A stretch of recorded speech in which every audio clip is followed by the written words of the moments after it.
As coisas impossíveis aos homens são possíveis para Deus.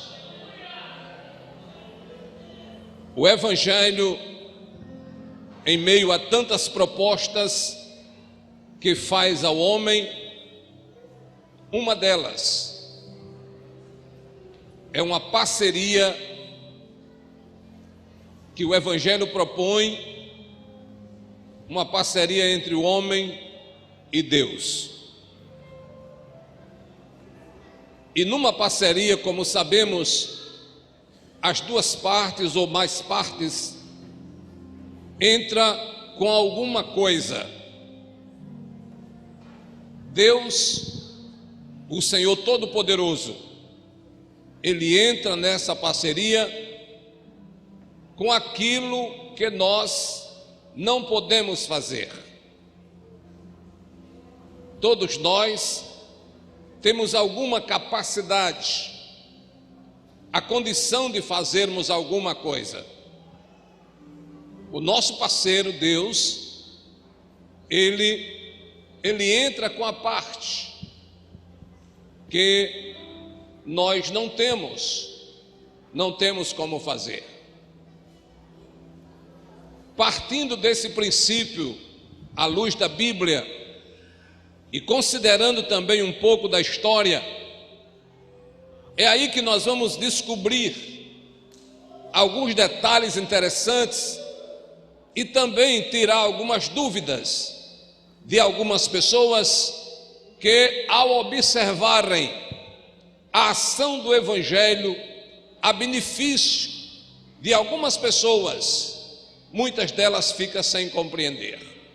Por exemplo, nessa cidade, praticamente todo mundo se conhece. Uma boa parte das pessoas são parentes, quando não, amigos chegados, pessoas próximas. E como tal, todo mundo conhece a vida de todo mundo. Ocorre que no meio desse universo, alguém, até certa época, levou uma vida de desequilíbrio, de desgoverno, uma vida movida por atos não recomendáveis às pessoas na sua sensatez, na sua decência.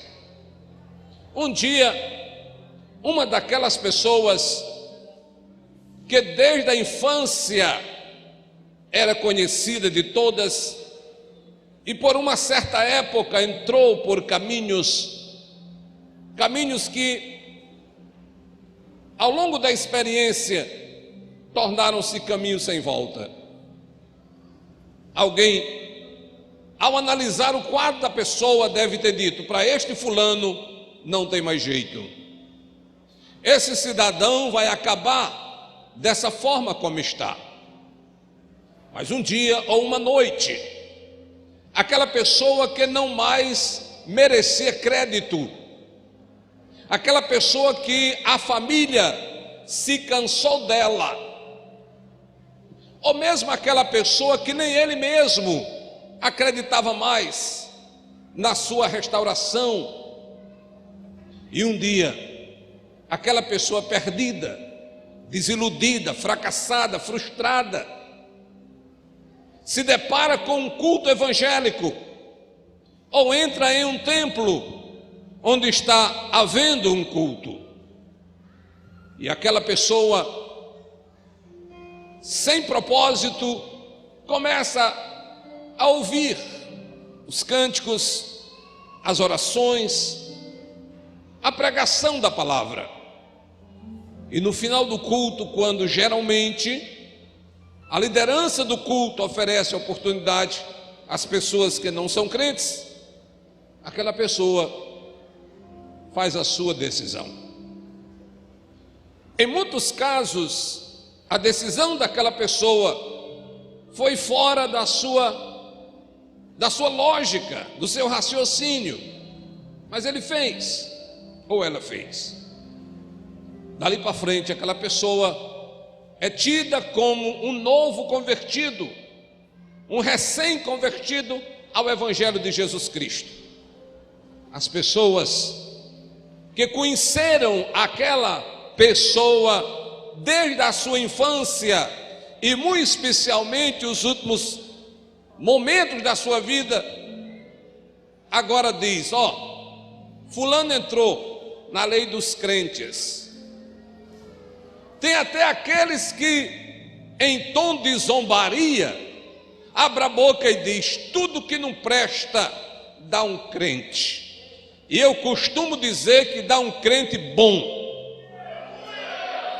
Eu particularmente fui exatamente aquela mercadoria que não tinha nota, aquela mercadoria que ninguém era capaz de comprar, de adquirir, mas eu dei um crente, e muito bom, para a glória do Senhor Jesus Cristo.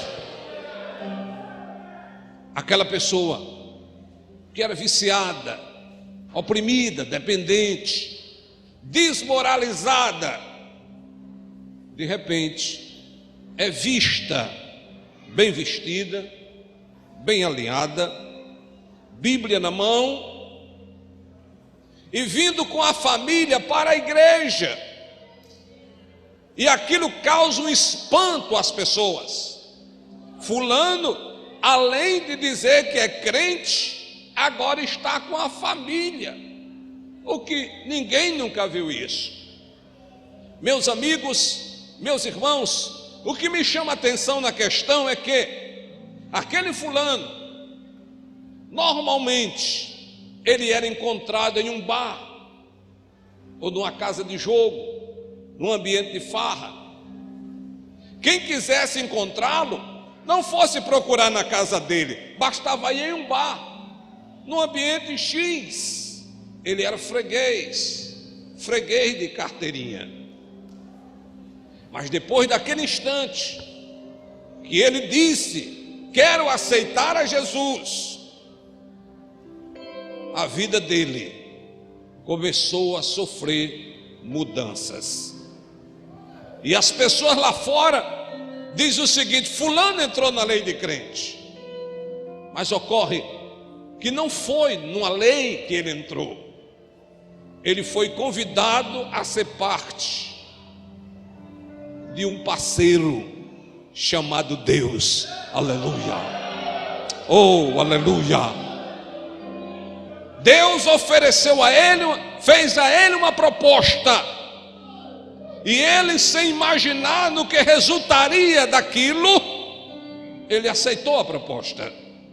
E agora o bar está no mesmo canto, a casa de jogo também, os amigos da rodada de cerveja estão lá, e lá vem ele, como sempre, com o seu andar normal. Só que daquela vez ele não assenta no bar, ele não vai para a rodada de cerveja, ele não vai para a casa de jogos, ele tem um outro caminho, ele tem um outro objetivo. Ele vem à presença do seu parceiro para celebrar e para glorificar e engrandecer o seu santo nome. Ei, levante a sua mão e glorifique a Deus, porque um dia ou uma noite, quando ninguém dava mínima para você, você foi a um culto evangélico e ouviu o pregador dizer: as coisas impossíveis aos homens são possíveis para Deus. É provável que nessa noite haja entre nós algumas pessoas não convertidas ainda ao Evangelho. Hoje, um domingo assim, 9 horas, pessoas que começaram a farra, a diversão, a brincadeira, e que acharam que aquele final de semana seria diferente, marcaria a sua vida. Ele programou tudo, classificou os amigos,